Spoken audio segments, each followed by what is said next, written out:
So it's basically moving from the pure science to applied science. We have one station in Gabriel, and then the owner just told us how he used our soil temperature to make a decision when he will go out to harvest his potatoes. Because if the soil is frozen, you don't want to do that, right?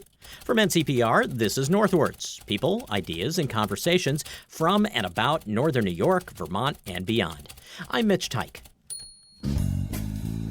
Support for the Northwards podcast comes from Joe Steiniger and Mary McDonald in support of the Adirondack Foundation, building stronger Adirondack communities.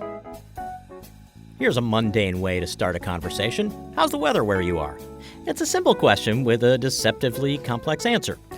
Let's say you live in Edwards, New York, and you looked up the current conditions from the National Weather Service. The temperature and sky you'd get from the Weather Service is reported from Fort Drum, 40 miles away, and that can make a big difference. But for the last 5 years, a team of scientists has built a network of weather stations across the state of New York that tries to fill in the gaps and help everyone who needs access to reliable data, from potato farmers to ski area operators. It's called New York State Mesonet, and June Wong is the program manager. Welcome to Northwards. Thank you very much for the opportunity. We live in a world where there's the National Weather Service, there's the Weather Channel, there's Weather Underground. There are so many ways to get weather information. What were the shortcomings in how we measure and forecast the weather that Mesonet was designed to address?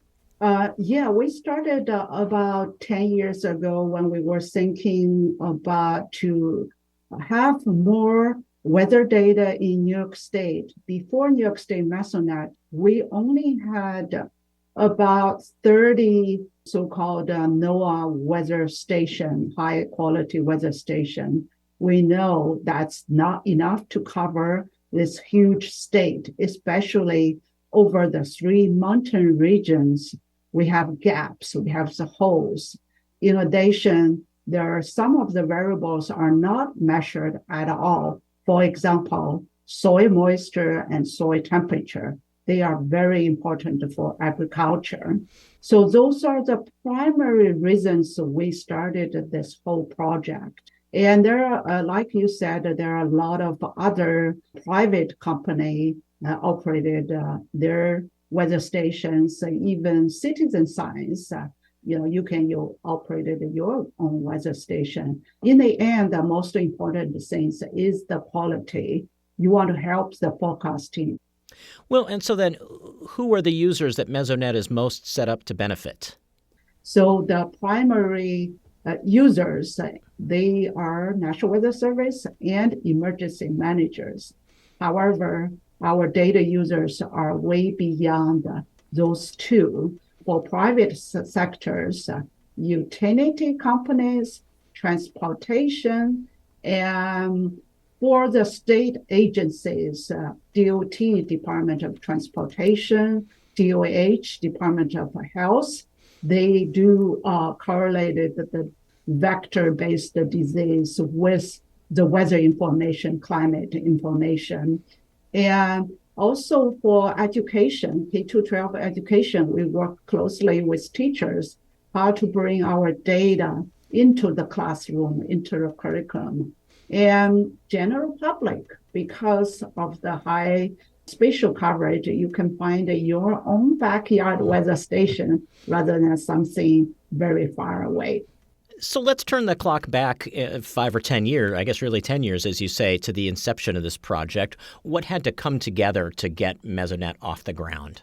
I think we started with is the motivation, the reason. We just talked about it a little bit. So why do you need another one? And that was right after one of the tropical storm and one Hurricane Lee. And the observation were not good. If you remember, it was a lot of flooding going on in upstate New York. So we started with that motivation. And then in the fall of 2012, the Hurricane Sandy, Superstorm Sandy happened. So that's how we got the funding from the Hurricane Sandy supplemental fund to set up this whole very comprehensive network. This was federal funding, right? Yeah, Yep. that was the startup was federal funding. Well, and so now what does the network consist of? How many monitoring stations are there, and what are they actually measuring? Mm-hmm. So the network consists of 6 networks. The backbone of the network is so-called our standard network. That means 126 weather stations in New York State. Every county has at least one. Most of them have 2. And then we have 3 sub-networks to measure something special and 2 macro nets. It's one in the West, the Thruway network, and one in New York City, it's Con Edison macronet. So our standard weather station consists of a 10-meter tower, 10 meter by 10 meter fenced area. We measure all of the standard meteorology variables: pressure, temperature, humidity, wind speed, wind direction, precipitation. In addition, we measure some additional parameters. For example, for your region, people care about the snow depths, right? Snowfall. We have an automatic snow sensor. That's a sonic wave sensor. So every 5 minutes, you get a snow depth at that site. And then we have a pyranometer that measures solar radiation. That's useful for solar energy application. And then we already discussed the soil properties. We have 3 soil probes buried below the ground, 10 centimeter, 25, 50 centimeters below the ground. They measure both soil temperature and soil moisture. All of the data are every 5 minutes. Within 10 minutes, they collect the data from the site and do quality control, all of those things, and disseminate it to our website within about 2 minutes. Wow. And so I think it's important to make a distinction. I look at the staff list on the Mesonet website, and there's one word that seems to be missing, and that's meteorologist. You are not, strictly speaking, in the weather forecasting business, right? No, we are not. The Mesonet or weather network itself, it's a multidisciplinary research. It's not just weather. So we have a software engineer, hardware engineer, atmospheric scientist, and physicist, because you have to understand the instrument. Computer science is the whole visualization and the whole data collection. And then from the user perspective, that's what you ask. It's not just a meteorologist, like emergency managers. They need weather information. And then the farmers, they use data extensively. 1/3 of our stations are at farmers' locations. They use the data. For example, most recently, we have one station in Gabriel. You probably know where that is. And then the owner just told us how he used our soil temperature to make a decision when he will go out to harvest his potatoes. Because if the soil is frozen, you don't want to do that, right? And then I mentioned the forensic meteorology, private sectors, they constantly request the data. Somebody sue, somebody say, I fell on the ice. Was it, was there ice storm that day? What was the weather conditions? So we provide certified data to them. How often are you hearing from people who are using this data? Basically, on the daily database, we ask people to request the data on our website. They fill up the form. One of the questions is, why do you request the data? How are you going to use the data? That's how we collect all of those very interesting, usage. For example, today I got a data request from Connecticut. They are looking for our special network. It's called Profile. It's not just surface. It's looking at in the air from the ground to 3 kilometers above the surface. We have a very expensive ladder network. and giving you something like aerosol, the particle in the air. They want to see whether there's any signal of the fire, smoke things in the air. So you can see it's an air quality related issue.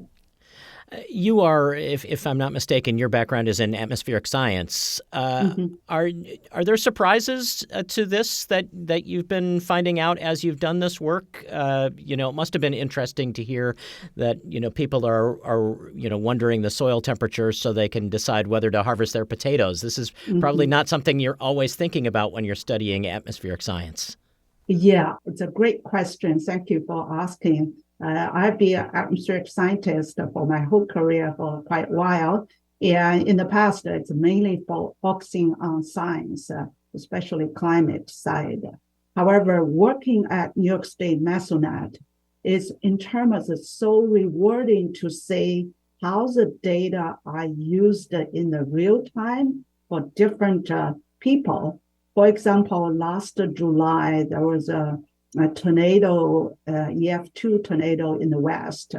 And the site host, he requested data right after the storm because one of the small building was totally torn down because of the very strong winds. He want the wind speed at that point to do the insurance claim.